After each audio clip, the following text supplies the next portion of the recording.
ಶಿವಮೊಗ್ಗದಲ್ಲಿ ಗರಿಗೆದರಿದೆ ಬಿಜೆಪಿ ಚುನಾವಣಾ ಪ್ರಚಾರ. ಪೇಜ್ ಪ್ರಮುಖರ ಸಮಾವೇಶ ನಡೆಸಿ ಬಿಜೆಪಿ ಶಕ್ತಿ ಪ್ರದರ್ಶನ ಮಾಡಿದೆ.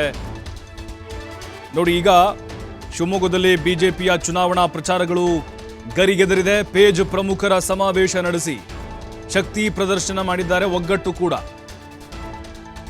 ಬಿಜೆಪಿಯ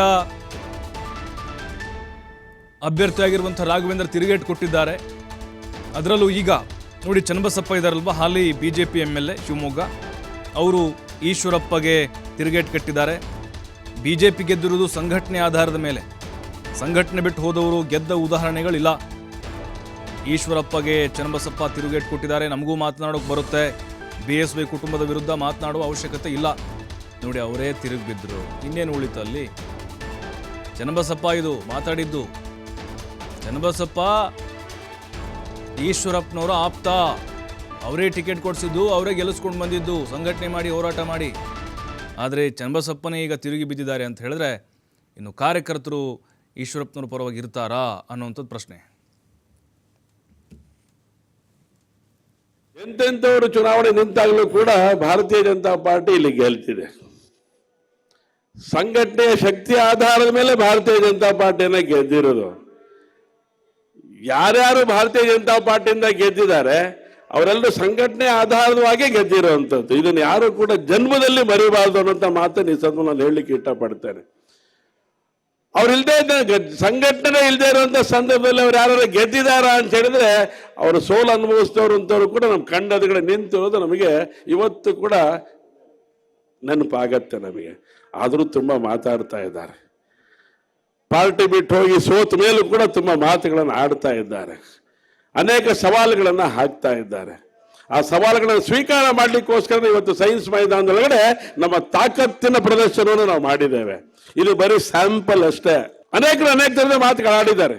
ಯಡಿಯೂರಪ್ಪ ಬಗ್ಗೆ ಮಾತಾಡ್ತಾರೆ. ಏನ್ ಮಾತಾಡುವಂತ ಅವಶ್ಯಕತೆ ಇದೆ? ಅವರ ಋಣ ನಿಮ್ಮ ಇಲ್ಲಿಲ್ವಾ? ಮತ್ತಷ್ಟು ಮಾಹಿತಿ ನವೀನ್ ನೀಡ್ತಾರೆ. ನವೀನ್, ಗಮನಿಸ್ತಾ ಇದ್ದೀವಿ ರಾಘವೇಂದ್ರ ಫುಲ್ ಆಕ್ಟಿವ್ ಆಗಿದ್ದಾರೆ. ಅದರಲ್ಲೂ ಶಿವಮೊಗ್ಗ ಜಾಸ್ತಿ ಕಾನ್ಸಂಟ್ರೇಟ್ ಮಾಡ್ತಿದ್ದಾರೆ ಅಂತ ಅನಿಸ್ತಾ ಇದೆ.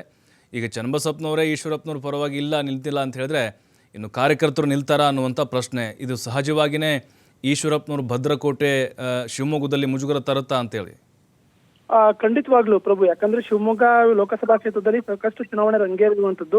ಅದನ್ನು ಕೂಡ ಬಿಜೆಪಿ ಅಭ್ಯರ್ಥಿಗೆ ಬಂಡಾಯವಾಗಿ ಸ್ಪರ್ಧೆಯನ್ನ ಘೋಷಣೆ ಮಾಡಿರುವಂತಹ ಈಶ್ವರಪ್ಪನವರ ನಡೆಯಿಂದಾಗಿ ಬಿಜೆಪಿ ಅಭ್ಯರ್ಥಿಗೆ ಸಾಕಷ್ಟು ಸಮಸ್ಯೆ ಆಗಿತ್ತು. ಅದರಲ್ಲೂ ಕೂಡ ಶಿವಮೊಗ್ಗ ನಗರದ ಕ್ಷೇತ್ರದಲ್ಲಿ, ಅಂದ್ರೆ ಶಿವಮೊಗ್ಗ ನಗರ ವಿಧಾನಸಭಾ ಕ್ಷೇತ್ರ ವ್ಯಾಪ್ತಿಯಲ್ಲಿ ಪ್ರಮುಖವಾಗಿ ಪ್ರತಿ ಬಾರಿ ಲೋಕಸಭಾ ಚುನಾವಣೆ ಕೂಡ ಶಿವಮೊಗ್ಗದ ಬಿಜೆಪಿ ಅಭ್ಯರ್ಥಿಗೆ ಯಾಕಂದ್ರೆ ಒಂದಷ್ಟು ಲೀಡ್ ಅನ್ನ ಕೊಡೋ ಕೆಲಸವನ್ನ ಶಿವಮೊಗ್ಗ ನಗರದಲ್ಲಿ ಮಾಡ್ತಾ ಇದ್ರು. ಆದ್ರೆ ಈ ಬಾರಿ ಶಿವಮೊಗ್ಗ ನಗರ ಕ್ಷೇತ್ರದಲ್ಲಿ ಈಶ್ವರಪ್ಪನವರ ಸ್ಪರ್ಧೆಯಿಂದ ಒಂದಷ್ಟು ಹಿನ್ನಡೆ ಆಗುವಂತ ಸಾಧ್ಯತೆಗಳು ಬಿಜೆಪಿ ಅಭ್ಯರ್ಥಿ ಕೂಡ ಇರುವಂತ. ಯಾಕಂದ್ರೆ ಹಿಂದುತ್ವದ ಆಧಾರದಲ್ಲಿ ಈಶ್ವರಪ್ಪ ಶಿವಮೊಗ್ಗ ಇಡೀ ಜಿಲ್ಲೆಯಲ್ಲಿ ಅಲ್ಲದೆ ಇದ್ರು ಕೂಡ ಶಿವಮೊಗ್ಗ ನಗರ ಕ್ಷೇತ್ರ ವ್ಯಾಪ್ತಿಯಲ್ಲಿ ತಮ್ಮದೇ ಒಂದು ಚಾಪನ್ನ ಹೊಂದಿರುವಂತದ್ದು, ಒಂದಷ್ಟು ಹಿಡಿತವನ್ನ ಕ್ಷೇತ್ರದಲ್ಲಿ ಹೊಂದಿರುವಂತದ್ದು. ಈ ಕಾರಣಕ್ಕಾಗಿ ಮುಂಬರುವಂತಹ ಲೋಕಸಭಾ ಚುನಾವಣೆಯಲ್ಲಿ ಯಾವುದೇ ರೀತಿಯ ಹಿನ್ನಡೆ ಆಗಬಾರ್ದು ಅನ್ನೋ ಕಾರಣಕ್ಕಾಗಿ ಬಿಜೆಪಿ ನಾಯಕರು ತಂತ್ರಗಾರಿಕೆಯನ್ನ ಮಾಡ್ತಾ ಇರುವಂತದ್ದು. ಪ್ರಮುಖವಾಗಿ ಶಿವಮೊಗ್ಗ ನಗರವನ್ನ ಪ್ರಮುಖವಾಗಿ ಆಧಾರವಾಗಿ ಇಟ್ಕೊಂಡು ಶಿವಮೊಗ್ಗದಲ್ಲಿ ಬೂತ್ ಮತ್ತೆ ಪೇಜ್ ಪ್ರಮುಖರ ಸಮಾವೇಶವನ್ನ ಮೊದಲ ಬಾರಿಗೆ ಮಾಡಿರುವಂತದ್ದು. ಆ ಮೂಲಕ ಅಂದ್ರೆ ಸರಿಸುಮಾರು 5,000ಕ್ಕೂ ಹೆಚ್ಚು ಜನರನ್ನ ಸೇರಿಸಿ ಒಂದು ಸಮಾವೇಶವನ್ನ ಮಾಡೋ ಮೂಲಕ ಅಲ್ಲಿ ಅಂದ್ರೆ ಸ್ಥಳೀಯವಾಗಿ ವ್ಯಕ್ತಿಗಿಂತ ಪಕ್ಷವೇ ಮುಖ್ಯ ಅನ್ನೋ ಒಂದು ಸಂದೇಶವನ್ನ ಸಾರುವಂತಹ ಮೂಲಕ ಅಂದ್ರೆ ಅಲ್ಲಿ ಕಾರ್ಯಕರ್ತರು ಮತ್ತೆ ಪೇಜ್ ಪ್ರಮುಖರನ್ನ ಒಟ್ಟಾಗಿ ಇಟ್ಕೊಂಡ್ರೆ ಪ್ರತಿ ಬೂತ್ ನಲ್ಲೂ ಕೂಡ ನಾವು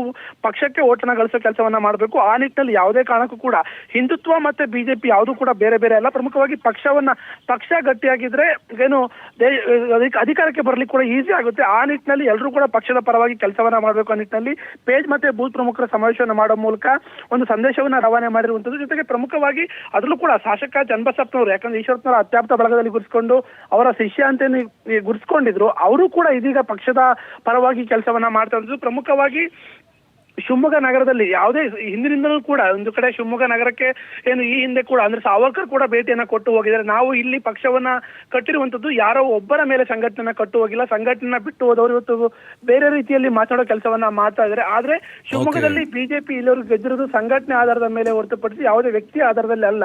ಹಾಗಾಗಿ ಎಲ್ಲರೂ ಕೂಡ ಪಕ್ಷದ ಪರವಾಗಿ ಕೆಲಸವನ್ನ ಮಾಡ್ಬೇಕು ಅನ್ನೋ ಸಂದೇಶವನ್ನ ರವಾನೆ ಮಾಡೋ ಕೆಲಸವನ್ನ ಮಾಡಿರುವಂತದ್ದು. ಆ ಮೂಲಕ ಶಿವಮೊಗ್ಗದಲ್ಲಿ ಬಿಜೆಪಿಗೆ ಏನು ಮತ ಗಳಿಕೆಯ ಜೊತೆಗೆ ಲೀಡ್ ಅನ್ನ ಗಳಿಸಬೇಕು. ಆ ನಿಟ್ಟಿನಲ್ಲಿ ತಂತ್ರಗಾರಿಕೆಯನ್ನ ಬಿಜೆಪಿ ನಾಯಕರು ಅದನ್ನು ಕೂಡ BY ರಾಘವೇಂದ್ರ ಅವರು ಜೊತೆಗೆ SN ಚನ್ನಬಸಪ್ಪ ಶಿವಮೊಗ್ಗ ಶಾಸಕರು ಕೂಡ ಮಾಡ್ತಾ ಇರುವಂತದ್ದು. ಪ್ರಭು, ಥ್ಯಾಂಕ್ ಯು ನವೀನ್ ಮಾಹಿತಿಗಾಗಿ.